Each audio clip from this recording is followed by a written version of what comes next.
नमस्कार दोस्तों, हम आज आप लोगों को नाच वाली गीत सुनाने जा रहे हैं। अगर पूरा आप लोग गाना सुनेंगे ना तभी आप लोगों को पूरा आनंद मिलेगा। तो चलिए नाच वाली गीत सुनिए और इसका आनंद लीजिए। और चैनल पर पहली बार आए हैं तो प्लीज़ हमारे चैनल को सब्सक्राइब कर लीजिएगा और भाभी के वीडियो को लाइक ज़रूर कीजिएगा। ए ननदो गिर गई पीपर तर नथिया, ए ननदो गिर गई पीपर तर नथिया। नदिया किनारे पिया भौरी लगावे, नदिया किनारे पिया भौरी लगावे। ए ननदो धुआं लगे मोरी अखिया, ए ननदो धुआं लगेला मोरी अखिया। ए ननदो गिर गई पीपर तर नथिया, ए ननदो गिर गई पीपर तर नथिया। नदिया किनारे पिया पनिया भरावे, नदिया किनारे पिया पनिया भरावे। ए ननदो भीग गई हमारी चुनरिया, ए ननदो भीग गई हमारी चुनरिया।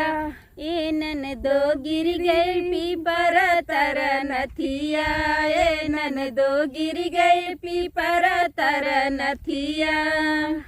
नदिया किनारे पिया बिरवा जोरावे, नदिया किनारे पिया बिरवा जोरावे।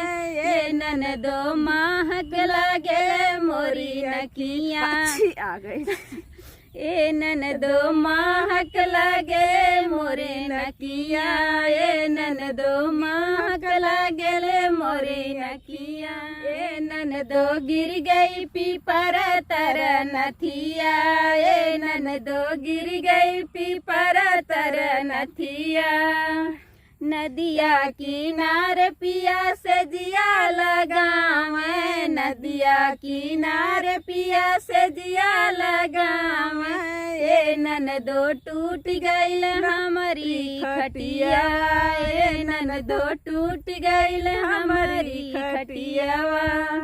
ए ननदो जब खटिया टूट गई तब कैसे सुतबू? भुइया सुतक ए ननदो गिर गई पीपर तर नथिया, ए ननदो गिर गई पीपर तर नथिया।